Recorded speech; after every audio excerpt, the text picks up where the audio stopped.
Assalamualaikum warahmatullahi wabarakatuh.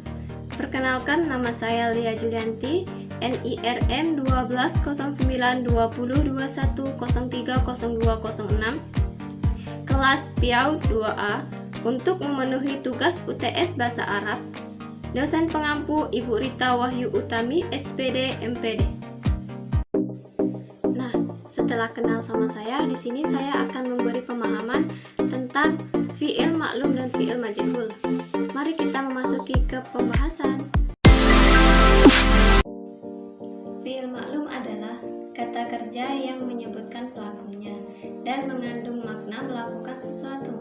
Fi'il maklum dalam bahasa Indonesia sering disebut dengan kata kerja aktif, di mana kata kerja yang berawalan me atau ber. Berikut ini adalah contoh-contoh dari fi'il maklum. Contoh fi'il maklum yang awalannya me atau ber, yaitu menulis, membuka, memukul, mencintai, membaca. Di sini kataba menulis, fataha membuka, doroba memukul, ahaba mencintai, dan qoro'a membaca. Nah, contoh-contoh tadi sudah mengawali dengan me atau bisa jadi be bisa aja bermain. Dan di sini saya akan mencontohkan dalam bentuk kalimat. Contoh kalimat dari fi'il maklum yaitu kataba Zaidu risalata, yang artinya Zaid menulis surat itu, di mana kata kataba yaitu menulis yang berawalan me termasuk dengan fi'il maklum. Contoh yang kedua yaitu doroba Aliyul qito, yang artinya Ali telah memukul kucing, di mana di sini memukul yaitu yang berawalan me. Nah, itu tadi kita sudah membahas tentang fi'il maklum yang awalannya me. Dan sekarang kita akan melanjutkan tentang fi'il majhul yang berawalan di. Fi'il majhul secara bahasa, majhul artinya tidak diketahui. Sedangkan secara istilah, fi'il majhul adalah fi'il yang fa'ilnya atau pelakunya tidak dapat diketahui.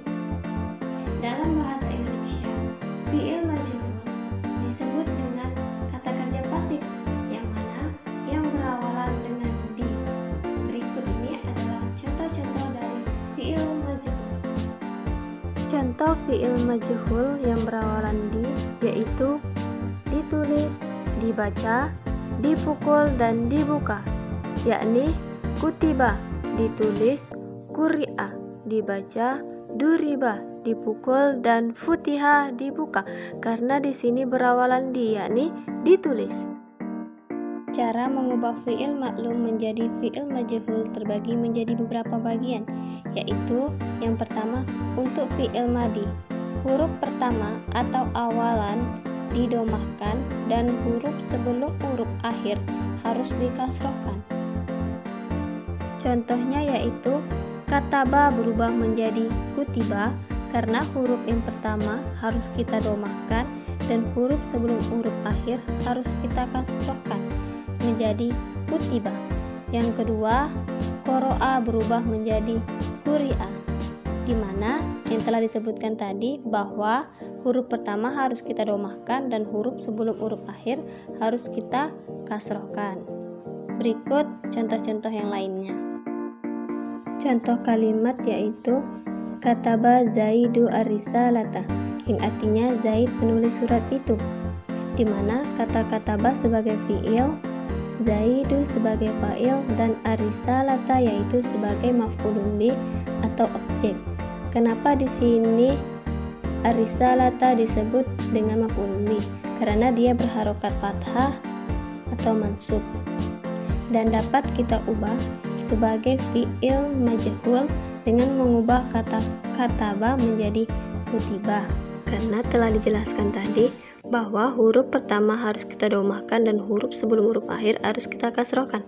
Di sini arisalata berubah menjadi arisalatu karena sudah menjadi ketentuan. Yang kedua yaitu untuk fi'il mudhari, huruf awalnya harus kita domahkan dan huruf sebelum huruf akhir harus kita fathahkan.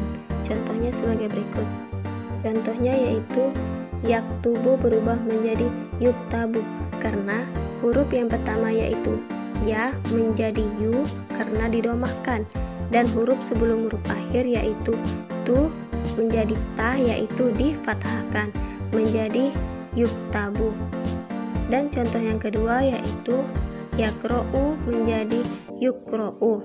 Dan di sini huruf pertamanya yaitu ya berubah menjadi yu karena harus didomah, dan huruf sebelum huruf akhir memang sudah fathah jadi la fathah. Berikut di bawah contoh-contohnya. Contohnya yaitu yaktubu Zaidu risalatu, yang artinya Zaid menulis surat itu.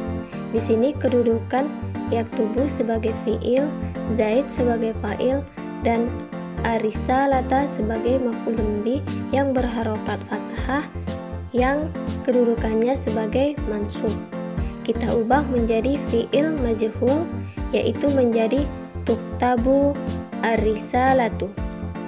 Mengapa di sini menjadi tuktabu bukan yaktubu? Karena arisalata yaitu sebagai mu'annas, ada tamar buto. Karena arisalata itu mu'annas, jadi fiil yang di depannya harus mengikuti arisalata menjadi tuktabu arisalatu. Contohnya yaitu yaktubu Muhammad ad-darsa. Di sini kedudukan yaktubu sebagai fiil, Muhammad sebagai fa'il, dan adarsa sebagai maf'ulun bih yang berharokat fathah yang kedudukannya sebagai mansub. Kita ubah menjadi fiil majhul yaitu tuktabu adarsu. Mengapa di sini menjadi tuktabu bukan yaktubu? Karena adarsa itu kan dia muannas, ada tamar buto. Jadi untuk fiil di depannya harus mengikuti adarsu, yaitu menjadi tuktabu adarsu.